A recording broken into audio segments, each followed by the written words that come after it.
You know, whether or not you fully believed in it, at one point, Honkai Star Rail had three, well, in quotations, dead characters at one point. I guess a better wording would be, we saw three death scenes, the first, of course, being Tingyun. You received the gift of abundance. Surely you understand the lesson of destruction. Miss Tingyun! And then Firefly. Sorry. And lastly, Robin. So this means in patch 2.0, we had 3 dead characters. Quite the bloody journey, my friends. Genshin could never, except evidently Star Rail could never either, as thanks to the power of money, Firefly and Robin would seemingly rise from the grave unbothered, and as we speak, Hoyo is currently laying the groundwork for a spooky Tingyun return as well, thanks to the most empathetic person in the cosmos, Ruan Mei. But what do I mean, huh? Why am I calling it spooky? To start, we must go back. Back to when we first saw Tingyun do her best owl impression, as even back then there was considerable doubt regarding whether or not Tingyun was truly dead. Meaning that Tingyun had long since fallen under the Lord Ravager's influence? I don't believe so. Phantilia revels in watching a corrupted mind eating away its host from inside out, until the obliteration of both is achieved. But there was no indication that Tingyun had been misguided or manipulated. It's possible that the Tingyun we knew wasn't her true self, but an image Phantilia devised to serve her own purposes. You're saying that the real Tingyun is still— I'm sorry, March. I can't say with any certainty where the real Tingyun may be, or at what point she would— At this point, it's all just conjecture and hope. But if that body belonged to the real Tingyun, it does raise the question of why Phantilia would go to such lengths to destroy any evidence of her. Wouldn't it be more in line with her destructive nature to leave Tingyun's remains behind as a display of power? Now it seems the primary reason coming out of Mr. Yang as for why the real Tingyun might not necessarily be dead is because the Tingyun we saw breakdance her neck was probably not even the real Tingyun at all, but rather something created by Phantilia. Further pushing this line of thinking is Yukong, someone who was very close with Tingyun since she was a kid. At Tingyun's, well, funeral, she expressed her own doubts regarding the validity of her death. How could someone who spent over 30 years working alongside me at the Skyfaring Commission turn out to be nothing more than a monster in disguise? What happened to the real Tingyun? I'd like to hold this ceremony as a way of distancing the memory of Tingyun from the Lord Ravager who tarnished her identity. I can still hardly believe it. I'll use my own methods to locate Tingyun's whereabouts, but at present, the Skyfaring Commission shall never forget you, Tingyun. I will seek out the truth, and if it is discovered that you were taken from us, I swear to avenge your unjust end.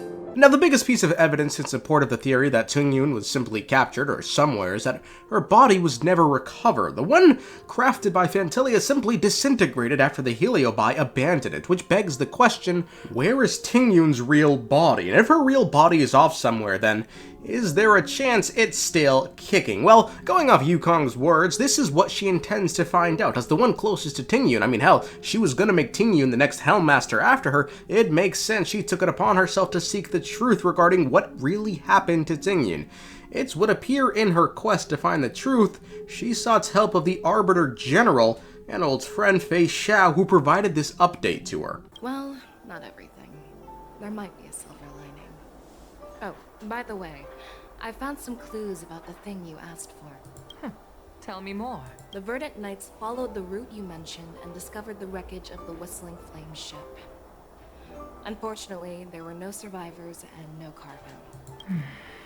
However, someone had already been on the sea before we arrived. Our people? Or someone from the IPC? No, neither. Yukong, have you heard of a person named Ruan Mei? This scene is an interesting one for a number of different reasons, the primary one being the ship the Whistling Flames on the Luofu is actually a merchant guild of which Tingyun was the head of. Now what's even stranger is that Tingyun has had dealings with Thalassa and what she called the Thalassan Abyss. One day, Tingyun was actually on the planets of Thalassa, striking a deal with someone on that world and said, quote, "The Whistling Flames' latest plan is to carefully select species with commercial potential and relay them via trade star skiffs for safe transport. Within 1 month, you'll get the first batch of goods. These goods would add to the glamours of the Crystal Palace at the bottom of the Thalassan Abyss and can even become a unique trading products for your nation." Now in Star Rail, Thalassa is a world encompassed by deep sea, so much so that the people that live there are practically fish niggas and with gills and fins and everything. Yeah, good for them, great for them. I just had fish and chips not too long ago. I wonder how the fish people taste. What would you even call that? Something between cannibalism and predation. Take your pick. Now, the thing that makes the Thalassa-Tingyun connection noteworthy is that her choice of word was abyss. She referred to the depths of the ocean on Thalassa as the Thalassan Abyss, which is understandable, as that word, abyss, is typically used to describe something deep. However, it seems odd when put into the context of what Himiko, Welt, and Ruan Mei are said to be currently doing. At the start of the Trailblaze quest, before we headed to the war dance, Himiko said she had prior arrangements to deliver some Leviathan fossils from Kalenga Abyss to Ruan Mei. With Madame Herta's help, I was planning to deliver some Leviathan fossils from Kalenga Abyss to Ruan Mei, member 81 of the Genius Society. Now, we have absolutely no idea what the Kalenga Abyss is, and as for the Leviathans, well, before humanity existed, before emanators existed, and even before the eons existed, they existed. The Leviathans. This is pretty much all we know about them.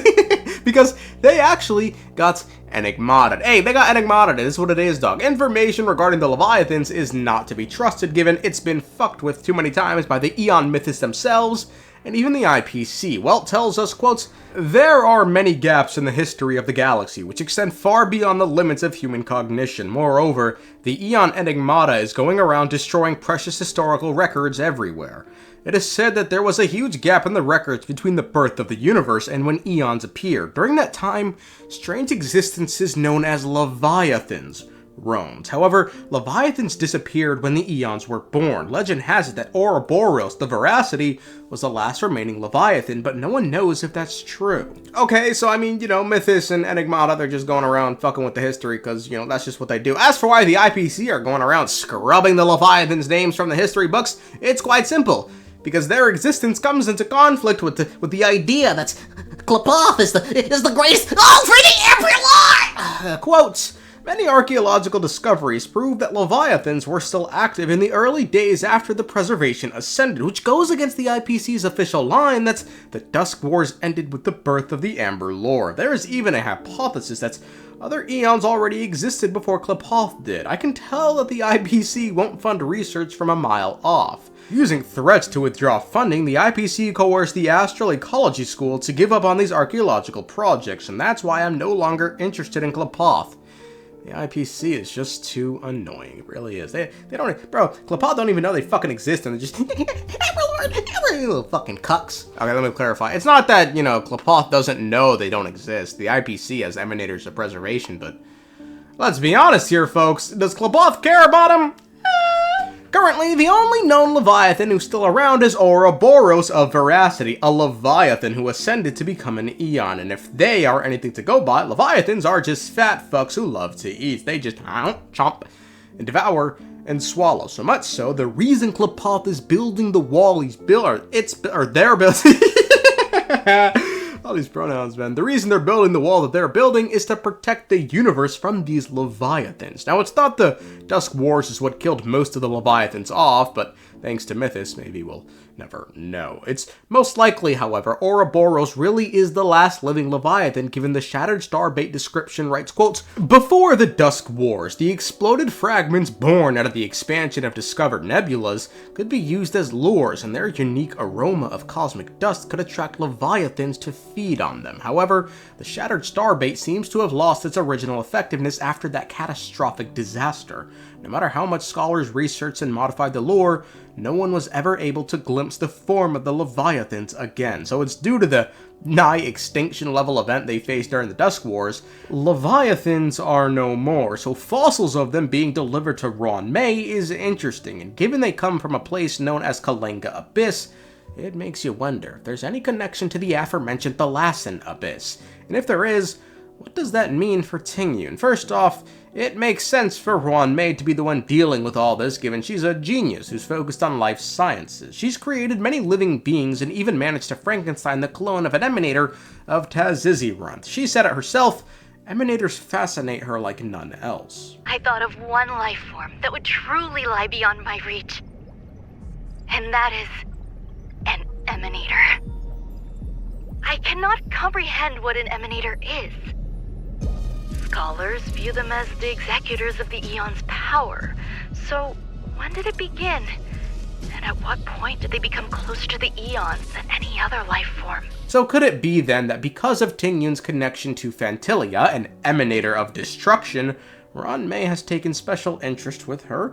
Phantilia is a unique emanator in that despite being blessed by destruction, she fucking loves the abundance like it's crack. Maybe due to the fact that she wants an indestructible body. Quotes, no matter how many bodies it steals, its wish remains unfulfilled. Like those who seek the medicines of immortality, it craves an imperishable vessel, one that will rid it of its fear of destruction, and yet it knows this is a dream that will never come true. You know, it's often brought up, why would Phantilia leave Tingyun alive? Or hell, not just possess the real Tingyun? And it could be, it has something to do with this, her desire. Its desire. Fucking hell, bro. Phantilia has stolen many bodies, hoping to get one that won't break, yet she can't. Holy shit, bro! You know what? She. The bitch got the biggest titties I ever seen in my life. We're calling her a she. Phantilia is a she! Yet this imperishable body eludes her still. But what if she did try to originally possess the real Tingyun, but noticed something odd about her constitution that gave her hope the imperishable body it's longed for really does exist, and instead resorted to conjuring up the thing we came to know as Tingyun, leaving the real Tingyun locked up somewhere. Phantilia always meant to go back for her, but following Phantilia's defeat in the Law Fu, had to retreat like a little bitch. Tingyun managed to break free and nab a ship from the Whistling Flames, but because she was never a pilot or a fighter, eventually crashed it. Ruan Mei came across it and scooped up Tingyun and her cargo, realizing whatever Phantilia realized, and said, I want to do some experiments. And will now be entering her Dr. Frankenstein arc with Tingyun as the monster. This, my friends, is how you come back as a 5-star. The biggest problem with this whole thing is the ambiguity in Feixiao's statement of there were no survivors. Does she mean her men came across just a smattering of dead bodies, or the ship was completely empty? This also doesn't really solve why Ruan Mei is having Leviathan fossils delivered to her, nor does it reveal anything about Kalinga Abyss and any possible connection to the Thalassian Abyss, which honestly, the more I say it, the more it just sounds like, you know, something she used to describe it. I don't think the Thalassian Abyss is a real place. I think it's just a turn of phrase or shit like that. It's a fun theory, but, you know, I'm a fun guy.